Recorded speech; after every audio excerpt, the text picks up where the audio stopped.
من الفيديوهات المحببة لقلبي جدا، والفيديوهات اللي بحس ان فيها رسالة وهدف تعليمي، هي التفريزات بتاعة توفير زي فيديو النهاردة كده. احنا عارفين ان في ظل الازمة الاقتصادية اللي احنا فيها دي والظروف الصعبة دي لازم نتصرف بحيث ان احنا ما نأثرش على بيوتنا. علشان كده بنحاول ان احنا بالقليل نحاول نكفي بيوتنا ونملاها خير ان شاء الله. زي ما احنا عارفين احنا معظم الناس كلها اللي راتبه كان 1000 مازال 1000، واللي 5 أو 10 زي ما هو راتبه متغيرش. لكن للأسف الأسعار راكبة صاروخ. للأسف الفراخ مثلا كانت ب20 وبعدين بقت ب50 وبقت ب100. عشان كده لازم نتصرف. زي ما انتم شايفين فيديو النهاردة مميز جدا، 3 فرخات ان شاء الله هعمل منهم 17 طبق. تابعوا الفيديو للاخر، ومش عايزاكم تتأيدوا بالوصفات اللي انا عاملاها، انا بديكم فكرة ازاي بنقسم الدنيا، ولو حابين تلتزموا بنفس الوصفات فهي حلوة جدا وان شاء الله هتوفر معاكي كتير. بصوا انا عندي 3 فرخات، الفرخة وزنها تقريبا 2 كيلو 2 كيلو 150 جرام. تمام. زي ما انتم شايفين انا قلت للعم بتاع الفراخ يعني اخلي لي الفراخ دي، زي ما انتم شايفين كده بيطلع لي الهيكل على بعض، وده انا بستخدمه ان انا بسلقه وبعمل منه شوربه. فانا عندي 3 هياكل فرخات اهو. الفراخ التانية، الفراخ بقى نفسها دلوقتي هتكون لحم بس ما فيهاش عظم خالص، ما فيش غير الاجنحه بس اللي فيها عظم. بدات اول حاجه ان انا غسلت الفراخ كويس، ما حبيتش اعمل معاكم الخطوه دي، عملناها قبل كده كتير، فحبيت ندخل في الموضوع على طول عشان الفيديو يكون مش طويل. وسلقت ال3 هياكل بتوعي بالطريقه الطبيعيه خالص، ميه بتغلي وفيها فلفل اسود وبصله وكمان طماطمايه حبهان ولورا، وسلقنا الفراخ وعملت احلى شوربه.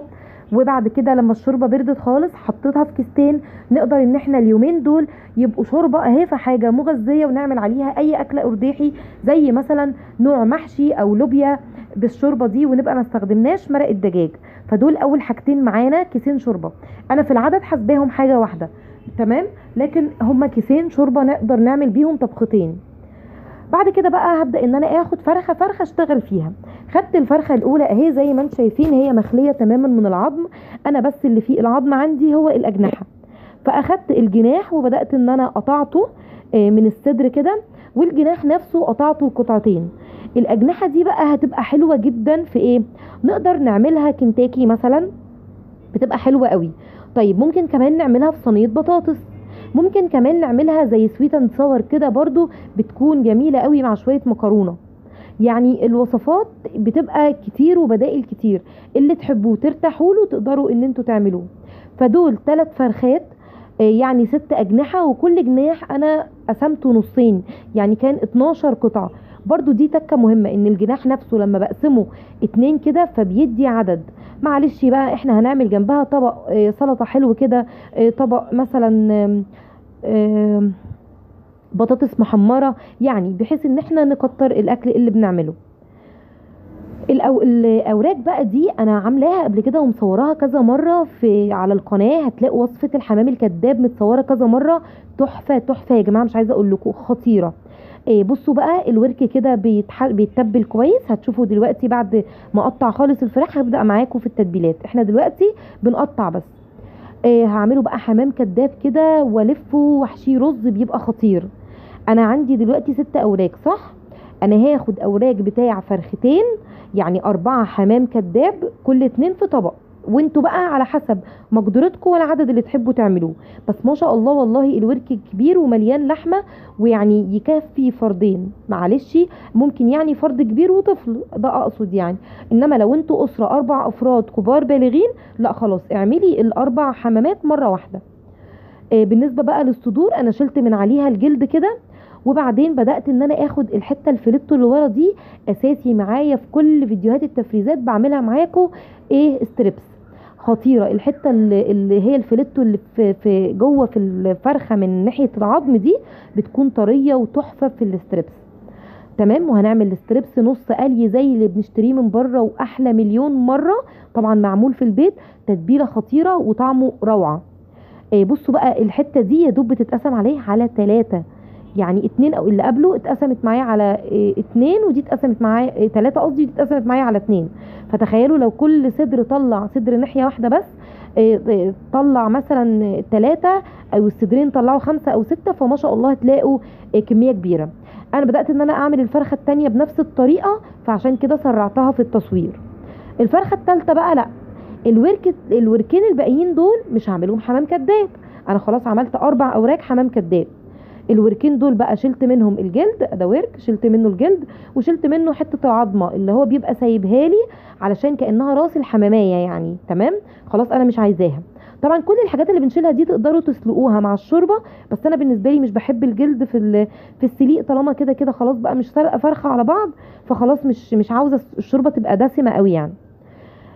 اخدت بقى الورك وبدات ان انا ادقه بسيط قوي، يعني مش هخليه رقيق، انا يا دوب بدقه بس كده. ليه بقى؟ احنا هنعمله شيش طاووق. لما بتعمليه زي ما هو كده بيكش على بعضه ويكور كده، وبيبقى إيه ما يديش كميه كبيره. لكن لما بندقه كده وتيجي بقى تديله الصدمه بتاعه التشويحه، لا هتكش شويه، فهترجع لشكلها الاصلي، فهتلاقيها عملت كميه كبيره. زي ما انتم شايفين الورك اهو تقريبا قطعته على 8 قطع. خلاص يعني معلش ممكن كل فرد ياخد 4 قطع، ويبقى الطبق اللي هو الورك الواحد يكفي فردين، يبقى الاربع او الوركين قصدي يكفوا 4 افراد. خلاص هكرر نفس الموضوع ده في الورك التاني. يبقى كده عندي كام؟ عندي 16 قطعة من الشيش طاووق. هاخد بقى الصدر بتاع الفرخة الثالثة والاخيرة، وهعمل فيه نفس الخطوات. هشيل الجلد خلاص مش عايزاه، وهاخد القطعة الفيليتو اللي ورا اعملها ستريبس. تمام كده خلاص. خلينا الفراخ. عندي بقى الكبد والقوانص هاخدها اقطعها مكعبات كده. قدامنا اختيار من 2، يا اما اعملها مع رز بالخلطه في الحمام الكداب، يا اما ان انا اعملها في يوم كده في صينيه بطاطس، او متشوحه كده مع بصله وتومه مع شويه مكرونه، بتكون تحفه. او حتى سندوتشات لو حابين اعملها لكم في مره كفيديو لوحدها، بتبقى حلوه قوي. بعملها سندوتشات، بعملها مع مكرونه، بتكون جميله جدا. خلاص يبقى اول طبق كده طلع وجهز معانا هو الكبد والقوانص، شلته على جنب. دلوقتي بجهز بجهز الستريبس. اخدت بقى كل قطع الستريبس اللي انا جهزتها دي، وهحط عليها البهارات اللي تحبيها. اساسي عندي توم باودر، بصل باودر، ملح وفلفل وبابريكا. لو عندك جنزبيل بسيط خالص حطي. كمان بقى بهارات الفراخ اللي هي بتبقى مصفريه شويه دي بتكون تحفه. لو مفيش يبقى كاري. البهار الموجود حطيه، اللي مش موجود استغني عنه. طبق الاستريبس ده ما شاء الله كبير، فهيعمل طبقين بعد ما اعمله نص قليه. انا بس سايباه يتبل شويه بالبهارات اللي انا حطيتها. دلوقتي بقى هتبل الشيش طاووق. بتبل الشيش طاووق ازاي؟ سهله قوي. معلقه من الباربيكيو صوص، معلقه من الكاتشب، دبس رمان وصويا صوص، والبهارات بتاعي توم باودر، بصل باودر، كاري، كركم، بابريكا، فلفل اسود، وطبعا الملح، ولو عصرة ليمونة برضو جميل قوي. طبعا لو معلقة زبادي بتخلي الشيش طاووق تحفة، بس في ناس مش بتحب تدخل الزبادي في التفريزات، فانا عملتها المرة دي من غير زبادي، لكن انا اساسي بحط على الشيش طاووق دايما زبادي. خلاص يبقى كده ده تالت نوع معانا. دلوقتي انا هعمل دلوقتي انا هتبل الاجنحة. طبعا نقدر ان احنا ما نتبلهاش ونعملها كنتاكي بالطريقه العاديه او نفس طريقه الستريبس. انا بقى عندي كده في الفريزر حاطه بصل مضروب مع طماطم وشويه خل، بطلعه بقى اخد منه معلقه، بيريحني قوي في التتبيلات دي. معلقه مع شويه ملح وفلفل، وتحفه بقى. تبلت الفراخ دي تقدري تدخليها كده بس تحت الشوايه مع شويه مكرونه او رز بسمتي او اي حاجه، بتبقى جميل قوي، او رز ريزو. تقدري تعمليها كنتاكي، تقدري تحطيها على صينيه بطاطس. خلاص خلصنا الاجنحه، دخلنا في الحمام الكداب. قلت لكم لازم الحمام الكداب نتبله بنفس التتبيله اللي هي بصل وطماطم، ضربهم كويس جدا مع بعض، مع معلقه خل، ملح وفلفل وكمون وبهارات فراخ او 7 بهارات، اي نوع بهارات بتحبوه. انا بقى عامله 6 بهارات في البيت تحفه، هنزل لكم الفيديو بتاعهم ان شاء الله. حطيت كل حمامتين في طبق. قلت لكم عايزين تعملوا الاربعه مع بعض مش مشكله، كل واحد ومقدرته. لحد دلوقتي دي الحاجات اللي احنا عملناها. تمام، هبدأ بقى ان انا اشتغل في الصدور. انا كده خلصت كل الوراك والاجنحة والكبد والقوانص. خلاص هشتغل دلوقتي بقى في الصدور. وطبعا خدت الفيليتو وعملت تبلت بيه الستريبس عشان بس تبقوا معايا وفاهمين احنا بنعمل ايه. بصوا بقى، انا دلوقتي عندي كام صدر؟ 2 4 6 6 صدور صح. انا عاوزه اطلع الاول 12 قطعه بانيه، بس مش رقيقه، تخينه كده زي ما انتم شايفين، سميكه شويه. الحته الزياده اللي بسيبها على الجنب اللي بتتبقى مني دي هقول لكم هنعمل فيها ايه دلوقتي. بس انا عاوزه 12 قطعه، كل 4 قطع في طبق. طب هو الواحد هياخد قطعه واحده؟ هقول لكم اه والله بتبقى جميله وبركه وزي الفل والف هنا يا رب، وربنا يحلي زادنا باذن الله. انا هعمل 12 قطعه، كل 4 قطع في طبق، بس هعملهم حاجات مختلفه. هاخد بعد ما اقطع هقول لكم دلوقتي. بصوا القطعه مش رقيقه، القطعه سميكه فكويسه يعني. هقول لكم هعمل ايه بقى. هاخد 4 قطع، هتبلهم وهخليهم كده على التشويح. تمام. بصوا بقى هنا بقى في صدرين اتبقوا، مع الحاجات اللي اتبقت دي هعمل ايه بقى؟ دول هفرمهم، هنعمل بيهم بقى دلوقتي شويه وصفات تحفه. صدرين اللي هو صدر واحد يعني على بعض ناحيتين، او صدرين يعني قطعه واحده. والحتت اللي اتبقت مني اللي كانت بتطلع صغيره كده دي. طب دلوقتي انا بعمل ايه؟ انا هتبل ال 12 قطعه بانيه اللي انا هاخد 4 قطع. تبلتهم بنفس التتبيله اللي هي بصل وطماطم وملح وفلفل وبهارات وايه كمان ومعلقه خل. تمام. بتبلتهم وسبتهم على جنب. لما يتبلوا هقسمهم على 3 حاجات: طبقين كوردن بلو، كل طبق فيه 4 قطع، وطبق فراخ على التشويح. هتشوفوهم دلوقتي، الخطوه هتيجي معانا. دلوقتي بقى انا بعمل ايه؟ دلوقتي انا خدت كده كميه من الفراخ اللي انا قطعتها مكعبات، اللي هي بقى الصدور اللي بقت معانا.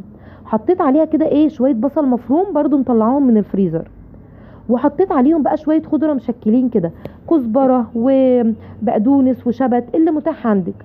وبصي يعني شويه صغيرين خالص من الميه. انا عايزه العجينه دي تبقى عجينه في بعض خالص.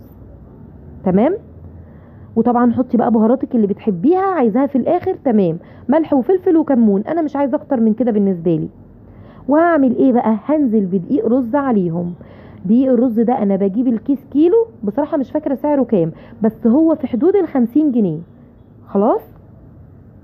بس جاهز مطحون وناعم وزي الفل. هبدا ان انا اعجن بقى والم العجينه بتاعه الفراخ دي بالبصل بالخضره بالرز. لما تتماسك وتبقى خلاص ان انا هقدر اشكلها كده، بقت كفتة رز بالفراخ تحفة. ولا الحوجة للحمة اللي ب 450 جنيه. اكتبوا لي عندكم في التعليقات، اكتبوا لي دلوقتي اقصد في التعليقات سعر اللحمة بكام، لان هنا بصراحة عندنا اسعار متفاوتة جدا. بس البلدي ب 450 جنيه، الكبيرة شوية ب 300، وفي ناس بتبيع ب 350. فاكتبوا لي اسعار اللحمة وانتوا مكانكم فين. بصوا بقى ما شاء الله الكميه اللي انا عملتها دي عملت طبقين من كفته الرز. كل طبق فيه اكتر من 25 ل 30 صابع كفته، يعني يكفوا 4 افراد تقريبا. والف هنا وربنا يبارك لنا في اكلنا يا رب. باقي بقى الفراخ هاخدها هعمل ايه؟ حطيتها في الكبه وهفرمها كده مع بطاطسايه او بطاطستين مسلوقه على حسب ما انت عاوزه تطلعي الكميه. خلاص. انا البطاطس اللي كنت مجهزاها، طبعا البطاطس تكون بارده خالص، بس ما خليتهاش بقى تنعم قوي قوي وانا بضرب. انا يا دوب اديت لك كبه لفه كده زي ما انتم شايفين، تحسوا ان لسه فيها قطع فراخ، عشان ما نخليش البطاطس تغطي، وهي مش هتغطي، انا مش حاطه كتير. انا كنت عاوزه اقسمها ل3 قطع بصراحه، 3 اطباق كمان، بس حسيت ان لا مش هينفع. فخدت اول جزء ده هعمل منه برجر.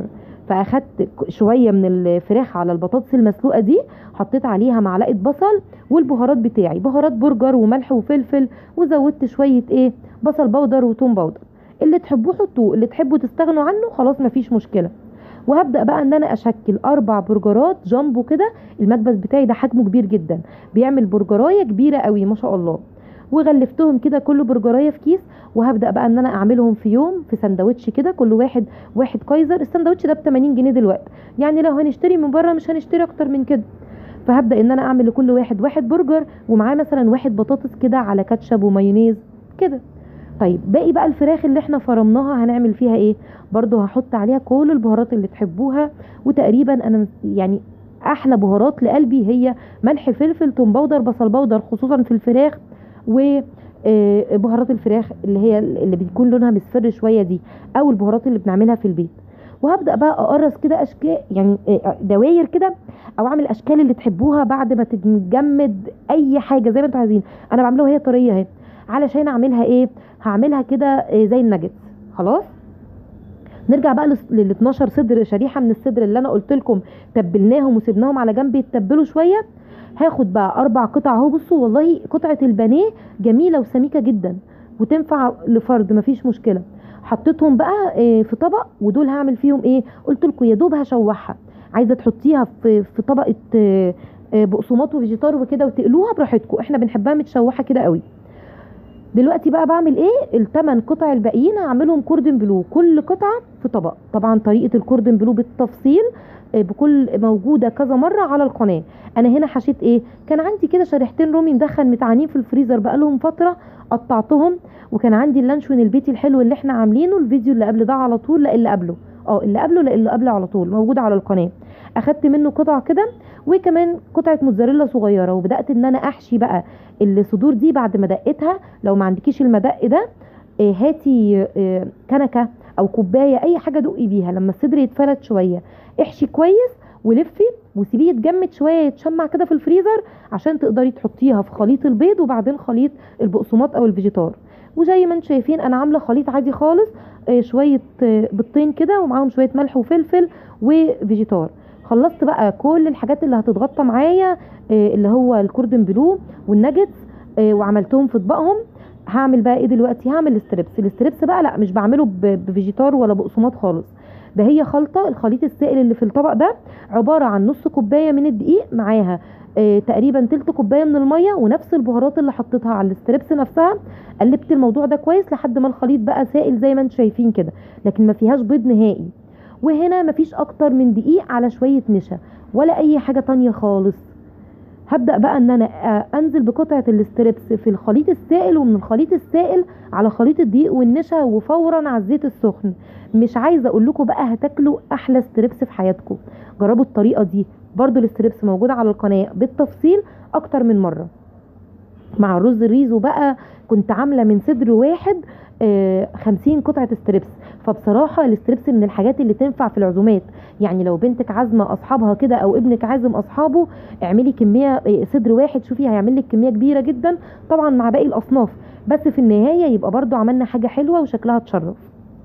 انا يا دوب بقى مش بحمر، انا هنا يا دوب لما اللون يتحول كده شوية، لكن في النهاية عندي الفراخ ما استوتش تسوية كاملة، بطلعها باللون اللي انتوا شايفينه ده، نص تسوية بالظبط.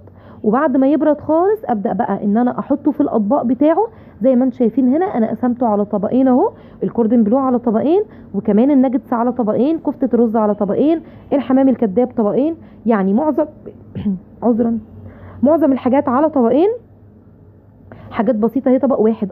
دي بقى العظم ده بيبقى فيه شويه لحمه كده اللي احنا سلقناه، والله بيبقى فيه كتير، يعني ممكن كلهم بقى في يوم كده مع مثلا زي ما قلت لكم مره محشي كده بكيس الشوربه ده، وكيس الشوربه التاني ممكن نعمل عليه اي طبخه بقى، لوبيا بسله فاصوليا اي حاجه اللي تحبوه. زي ما انتم شايفين ما شاء الله الافكار حلوه والله وجميله جدا. اتمنى ان انتم تجربوها وعندكم افكار كتير للتفريزات على القناه، لو حابين ترجعوا لها ارجعوا لها. اتمنى يا رب ان الفيديو يكون عجبكم، وباذن الله اشوفكم في فيديو جديد، وربنا يا رب يملى بيوتنا كلها خير.